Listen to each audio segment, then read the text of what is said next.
Let's move on to one of your next hot sides. Yep. I would say it's the best team you had that didn't win the comp. So 1985. 1985 was a SG World side. Cup side. Yep. This was a great side. When you got players like Martin Masella, Darren Brown, Scotty Wilson, Geordie Poots, David Gordon, Bulldog Gordon, Grant Hyde, who tackled a telegraph pole. All good players. Redlegs, Michael Aldridge. David Millwood was a good player. And I think you left out Albie. Yeah, Albie Stewart. He was a footballer and a half. Him and so. Well, he used to do the same thing as what Phil Blake did. I reckon if Albie kicked over the top 10 times, he'd get it back 9. Right. He was a good player. And a year younger. Both him and Scotty, out of this team, made the New South Wales sides a year younger. To do that at that quality level, you've got to be a good player. Alan Strickland was the captain of the side, a real good, safe, solid halfback. Not quick, but his service was terrific and got on good with everyone. Stricko, he's just a good bloke. Graham Lyons, absolute superstar. Graham played lock in this side, and he probably averaged 2 tries a game playing a lock forward and would make over 30 tackles a game. And yet he never ever got to play there at grade level. But we went into the semi-final at Henson Park. We were playing Parramatta.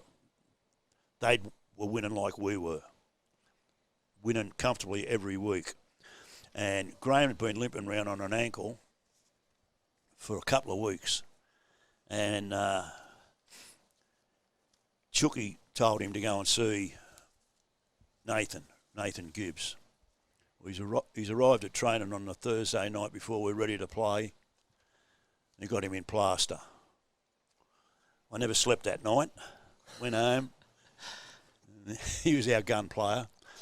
Evan Burris took his place in the side. Evan was a good, solid, honest player. But Graham just gave you that bit extra. So Dr. Nathan Gibbs ruled another one out. Wally Lewis out of a kangaroo tour. I wasn't going to Graham Chucky Lyons. I wasn't going to talk to Nathan for 12 months, but I bumped into him the next week. And he said, "You've been bagging me." I said, "No, I haven't been bagging you. I just wish you'd have stayed away from me for another week or two." Because he'd been playing on and scoring tries anyway. But anyhow, that was that.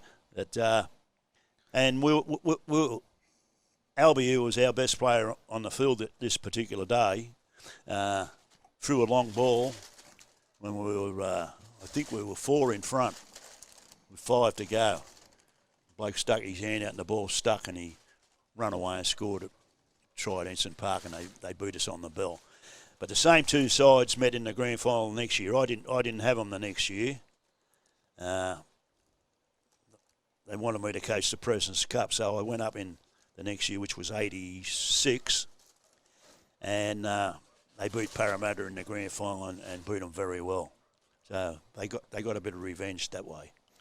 But they were a good side. Martin Masella, he was a big, tough bugger, and he finished up going on captain in Tonga, actually, Martin. And we had a reunion a few months back. They organised themselves, the boys, and good day over at Henry Morris's bar over there in the sports bar. And telling stories and having a laugh and a joke. Yeah, it was good afternoon. Did you invite Nathan Gibbs? No. But he would have been welcome.